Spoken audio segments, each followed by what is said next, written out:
여러분, 역사 드라마를 가끔 보다가 보면 왕이 신하들 앞에서 자신을 가리켜 지칭할 때 과인이라는 말을 사용하는 것을 본 적이 있으실 겁니다. 적을 과자에 사람 인자, 뭔가 적은 사람이다라는 뜻이죠. 근데 그 의미는 뭔가 하면 덕이 부족하다라고. 여러분, 조선시대 성리학 관점에서 지도자 그리고 훌륭한 사람은 덕이 많은 사람인데 나는 덕이 좀 부족합니다 라는 겸양의 표현으로 왕이 신하들 앞에서 자기를 지칭할 때 과인이라는 말을 사용했다고 합니다. 또 이와 비슷한 표현 가운데 하나가 지임이라는 한자 단어인데, 이게 보통 명사로 사용될 때는 그냥 자기 자신을 지칭하는 단어라고 합니다.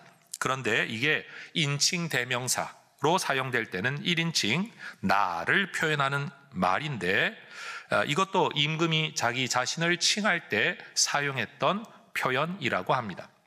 여러분, 일반인이 과인이, 지임이 뭐 이런 단어를 쓰지는 않을 겁니다. 이런 단어와 표현을 사용하는 것을 통해서 우리는 그 사람이 어떤 사람인지, 어떤 지위와 신분을 가진 사람인지를 능히 짐작할 수가 있죠. 요한복음에는 이러한 방식의 독특한 어법을 사용하신 예수님의 말씀이 기록되어 있습니다. 그 중에 대표적인 예수님의 어법 표현이 헬라어로는 에고 에이미라는 표현입니다. 따라하십시다. 에고 에이미. 이걸 또 에고 이렇게 발음하시면 안 됩니다. 에고 에이미. 이 두 단어로만 문장이 구성되어지면 이것은 나는 뭐뭐뭐다, 영어로는 I am 이라고 말할 수 있는 문장입니다. 예를 들면 영어 표현 중에 그런 게 있죠. 그들이 찾던 사람이 너냐? 라고 영어로 질문하면 영어로는 I am 이라고 대답을 합니다. 나다, 내가 그 사람이다, 이런 표현 말이죠. 출애굽기의 기록을 보면 모세가 하나님과 대면했을 때 질문을 하나 합니다.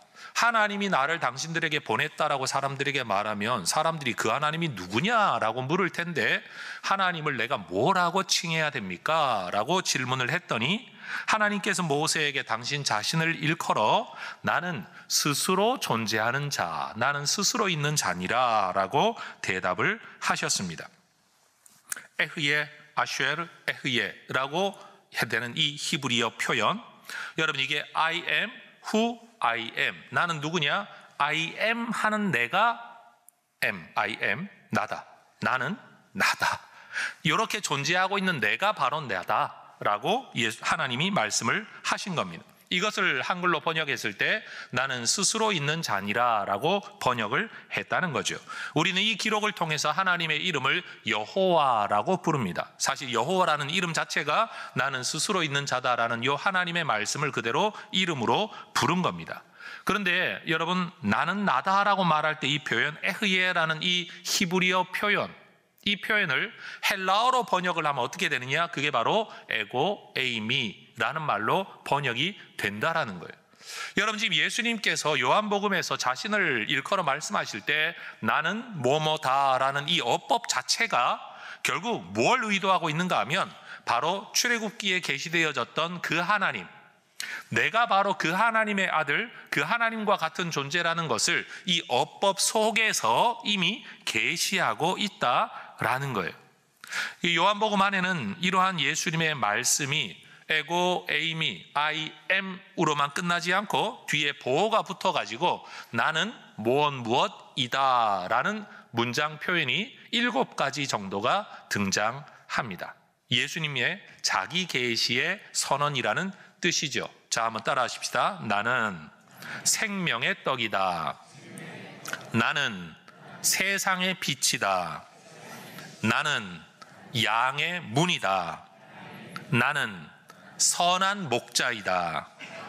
나는 부활이요 생명이다. 나는 길이요 진리요 생명이다. 나는 참 포도나무이다. 예수님께서 이런 표현을 통해서 자신을 계시해 주셨다라는 겁니다. 그런데 이 표현들을 제가 설교하기 위해 기초적인 연구를 하다가 보니 몇 가지 공통점이 있다는 것을 알게 되었습니다.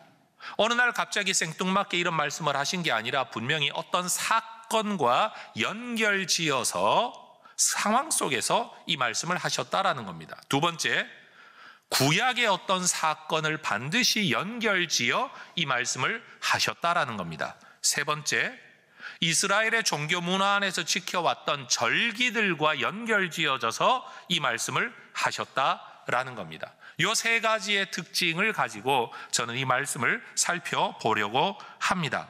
이 7가지 가운데 오늘은 예수님이 말씀하셨던 첫 번째 표현, 나는 생명의 떡이다 라는 말씀을 살펴보려고 합니다.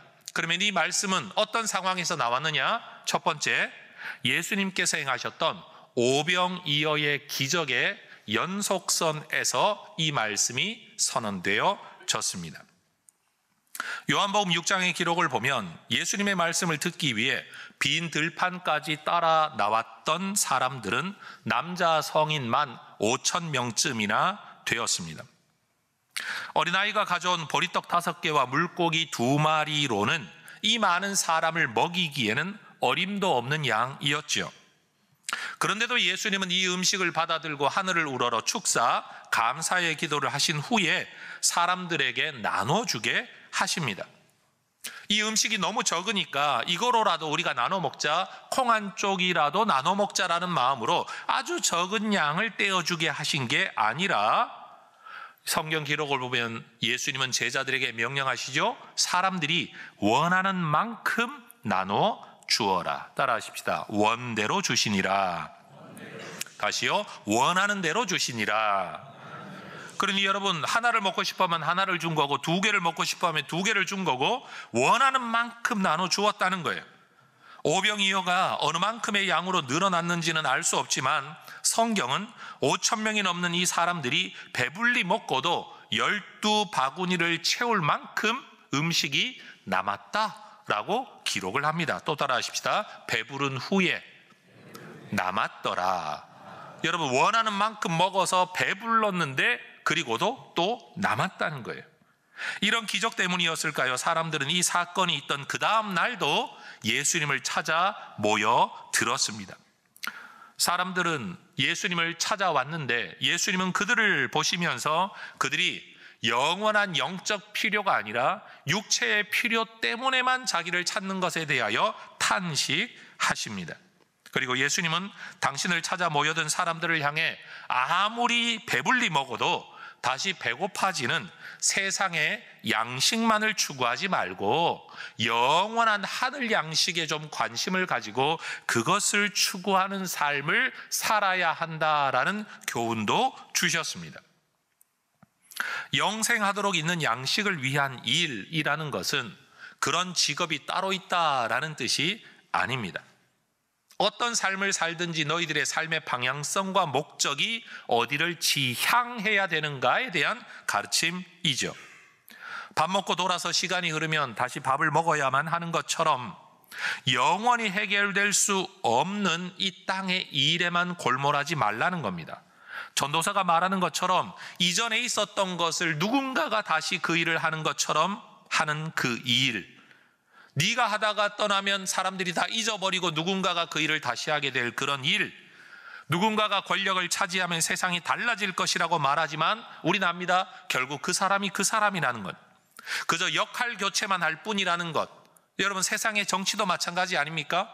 집권한 사람들은 우리는 잘하고 있다고 말하지만 반대는 언제나 이 사람들이 잘못하고 우리가 집권해야 된다고 말합니다. 근데 그 사람들이 집권을 해도 세상은 별로 달라지는 게 없습니다.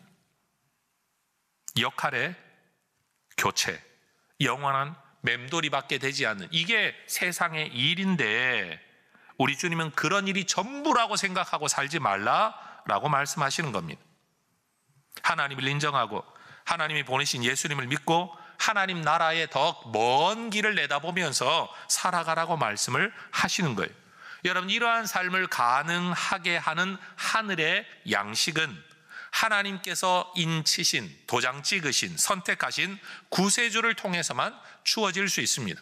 아무나 이런 양식을 줄 수 있는 게 아니다라는 겁니다. 이 말씀을 들은 사람들은 예수님께서 영생하도록 있는 양식을 위한 일이라는 이 예수님의 표현을 아주 간략하게 하나님의 일이라는 표현으로 이해를 하고 예수님께 질문을 합니다. 우리가 하나님의 일을 하려면 무엇을 해야 할까요? 여러분, 이 질문에는 간절한 소원이 담겨 있죠. 우리가 어떻게 하여야 하나님의 일을 할 수 있을까요? 하나님의 일을 하고자 하는 무슨 열망이 담겨 있는 것 같습니다. 하나님이 어떤 일을 요구하시는지 알려만 주십시오 라는 의미를 담고 있는 것 같습니다. 여러분, 우리도 신앙의 열정이 생겨나면 하나님의 뜻을 알고 싶어요, 하나님의 뜻을 알고 싶어요 라고 말할 때가 많습니다. 너무나도 칭찬받을 만한 신앙의 열정이지만 우리는 한 가지 알아야만 합니다. 정작 하나님이 원하시는 것이 무엇인지 분명히 알게 되더라도 우리는 그것을 실행할 능력이 없다는 사실을 우리는 알아야만 합니다.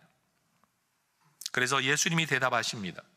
하나님의 뜻이 무엇인지를 모세를 통해 너희에게 분명히 전달되어졌었는데 너희들은 그 뜻, 그 율법마저도 제대로 지키지 못했다. 너희들은 실패한 사람들이다. 그런데 실패한 너희들이 이제 와서 또다시 하나님의 일을 알려주세요 라고 말하고 있는 이 현실의 모순을 너희가 알아야 된다.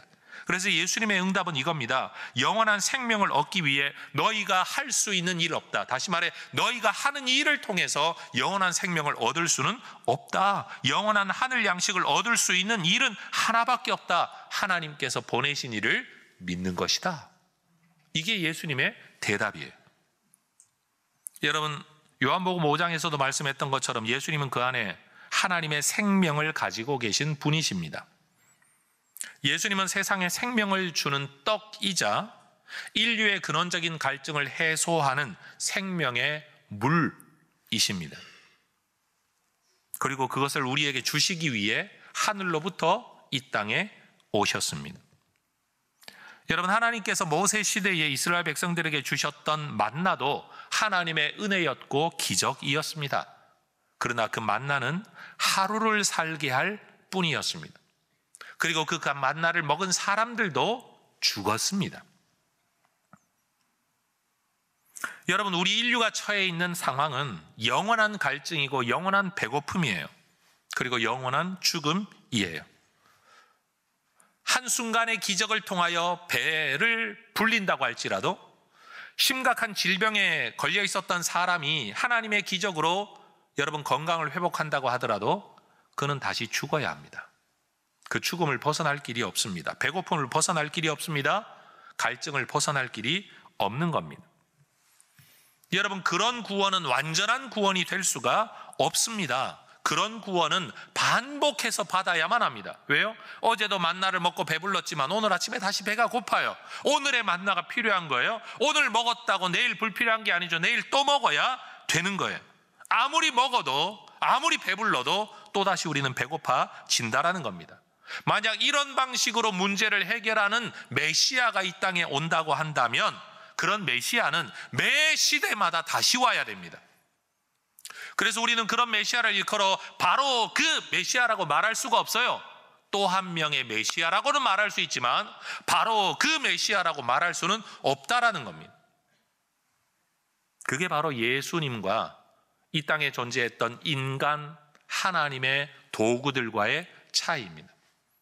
이 땅의 인간들은 부분적으로 자기 시대에 자기 일을 했을 뿐이고 여러분, 한시적이고 잠시 있을 만한 일을 해결했을 뿐이에요. 그러나 예수님이 오신 건 그런 사람들처럼 또한 사람으로 오신 게 아니라는 거죠. 땅의 떡을 먹으면 한때의 에너지를 얻지만 하늘로서 내려오는 영원한 생명의 떡이신 예수님의 살을 믿음으로 먹으면 영원한 생명을 얻게 됩니다. 그래서 예수님은 지금 자신을 일컬어 생명의 떡이다 라고 말씀해 놓고 곧장 그 다음 주제인 세상의 생명을 위한 내 살이 곧 생명의 떡이다 라고 말씀하십니다. 자, 여기서 예수님은 지금 세 번째 주제로 넘어갑니다. 오병이어라는 사건 상황 속에서 이 말씀을 시작하셨고 말씀의 전개 속에서 구약의 만나 사건을 언급하셨다가 지금 어디로 넘어가고 있냐? 살, 다시 말해 고기 이야기를 하시면서 구약의 희생제사 이야기로 지금 넘어가고 계신 겁니다. 예수님이 자기의 육체의 살을 이야기하자 사람들이 난리가 났습니다. 아니, 사람의 고기를 먹으란 말이냐? 인육을 먹으란 말이냐? 이게 식인에 대한 이야기를 하고 있는 거냐?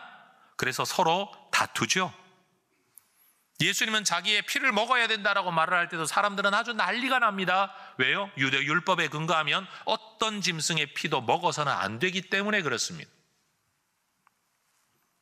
여러분, 이렇게 살을 먹고 피를 먹는다는 이 표현은 역사상 계속되어 왔습니다. 특별히 초대교회 로마 시대에도 있었습니다. 예수를 믿지 않는 사람들이 유대 공동체에 그리스도 공동체에 속하지 못했을 것이고, 그들은 핍박을 피해 여러분 지하 무덤 속에 들어가서 자기들만의 모임을 하는데, 내 눈으로 본 적은 없지만 흘러나오는 소문을 들으니까 예수쟁이라는 사람들은 모일 때마다 이런 말을 한다라는 걸 듣는 거예요. 뭔가를 주면서 이것은 너희를 위한 살이니 이것을 받아 먹으라, 이것은 너희를 위하여 흘리는 나의 피니 이 피를 마시라. 그러니까 바깥에서 직접 보지 못한 사람들이 소문으로만 들을 때는 저 사람들이 모여서 뭐 하는 거지? 더군다나 지하 무덤 속에 지금 들어가 있는데, 그러면 시신을 파서 뭘 먹나? 아니면 어린아이를 유괴해다가 어린아이를 죽여서 인육을 먹고 그 피를 마시는 건가? 그 오해 때문에 초대교회에는요, 유아 살해, 인육과 피를 먹는다는 이유 때문에 악습을 행하는 이단 종파와 종교라고 핍박이 더 심했다고 합니다. 여러분, 이건 하나의 오해이죠. 근데 이런 오해는 요한복음 3장에서도 등장합니다. 종교 지도자였던 니고데모가 예수님을 찾아와 대화하는 중에 예수님께서 거듭나야 한다, 다시 나야 한다, born again이라는 표현을 썼을 때 니고데모가 질문하죠. 다시 태어나야 한다면 내가 어머니 뱃속에 들어갔다가 또 나와야 되는 겁니까?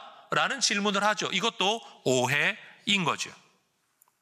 여러분, 그렇게 하늘의 진리를 말씀하시는 예수님의 음성을 많은 사람들은 오해했습니다. 여러분, 예수님을 이스라엘의 종교 계시 안에서 제사의 요소로 해석을 하자면 예수님은 하나님께서 예비하신 희생제물의 어린 양이십니다. 메시아의 길을 예비하도록 보냄받았던 세례 요한은 예수님께서 바로 이 목적, 희생제사의 어린 양으로 이 땅에 오신 분임을 미리 알아보고 멀리서 제자들과 함께 그 예수님의 길에 다니시는 것을 보며 제자들에게 말하죠. 봐라, 저분이 하나님의 어린 양이다. 이미 요한은 예수님이 이 땅에 왜 오셨는지, 오셔서 무엇을 하실 건지를 알고 있었던 겁니다. 여러분, 예수님은 희생의 어린 양, 희생제사, 속죄의 어린 양으로 하나님께 제물로 바쳐질 살, 고기이셨습니다. 이렇게 장황하게 제가 설명을 하지만 여러분, 예수님께서 우리에게 들려주고자 하시는 말씀은 굉장히 단순합니다. 그리고 명확합니다. 요한복음 6장 53절에서 58절의 말씀, 여러분과 함께 읽어보기를 원합니다. 화면 보고 합독하십시다. 시작. 예수께서 이르시되 내가 진실로 진실로 너희에게 이르노니 인자의 살을 먹지 아니하고 인자의 피를 마시지 아니하면 너희 속에 생명이 없느니라. 내 살을 먹고 내 피를 마시는 자는 영생을 가졌고 마지막 날에 내가 그를 다시 살리리니 내 살은 참된 양식이요 내 피는 참된 음료로다.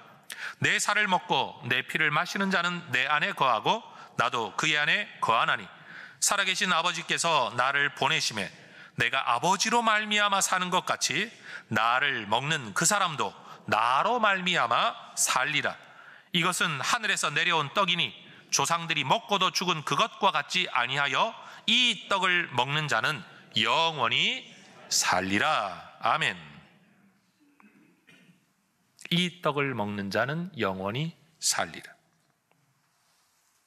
영원한 생명의 떡, 생명의 희생 제물 된 살, 피, 생명의 양식, 하늘로부터 온 양식. 여러분, 그 예수님을 먹는 방법이 뭡니까? 6장 47절에서 예수님이 분명히 말씀하십니다. 믿는 것입니다. 따라하십시다. 믿는 것이 먹는 것입니다. 다시요. 믿는 것이 먹는 것입니다.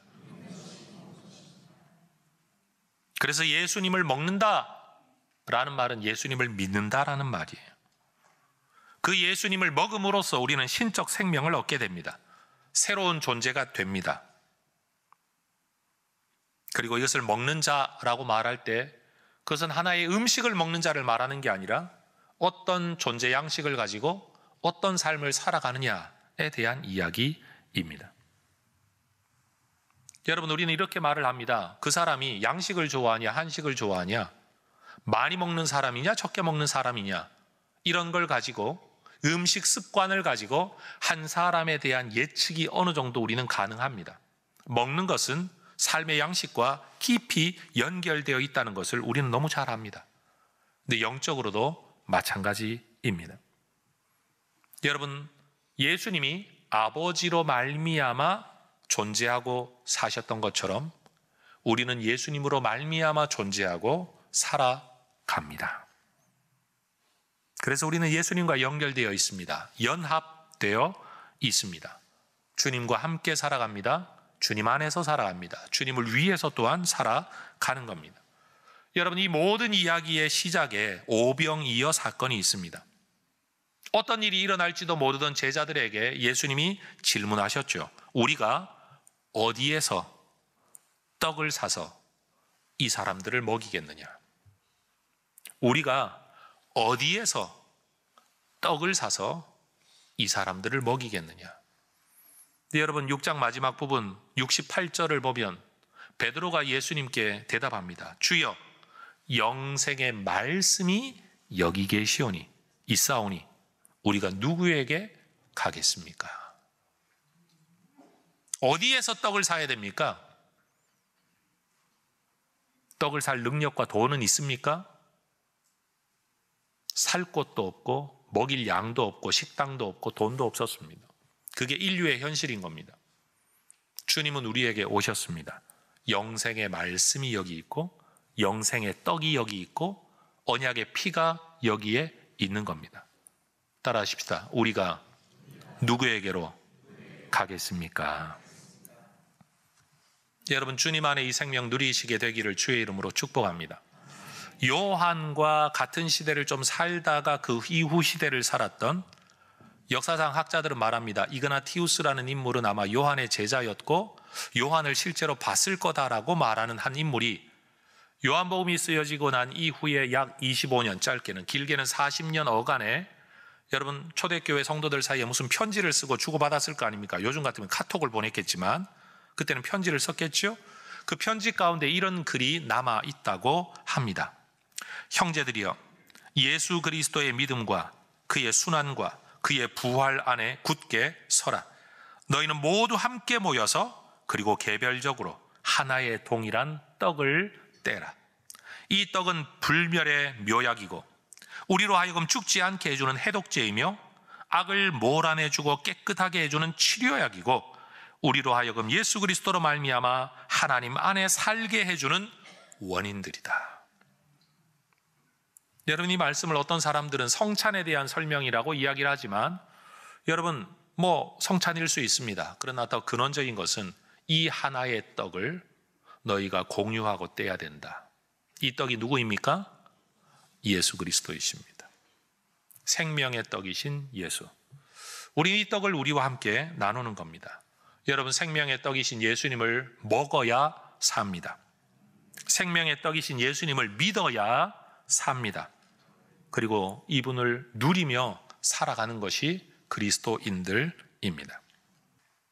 생명의 떡으로 오신 분이 예수님이시다 라는 것을 믿는다면 그 예수님이 우리의 죄를 대신 짊어지고 처벌받아 우리의 모든 죄를 대신 갚아주신 구세주이심을 믿는다면 그분이 우리의 구원과 생명의 길을 열어주시고 이끌어주시는 인생의 주인이시다라는 것을 믿는다면 하나님의 자녀가 되어 영원한 생명을 누리며 주님과 동행하며 주님 때문에 사는 자가 되기를 원한다면 생명의 떡이신, 생명의 물이신 예수님의 살과 피를 상징하는 이 떡과 포도즙을 여러분 드시면 됩니다.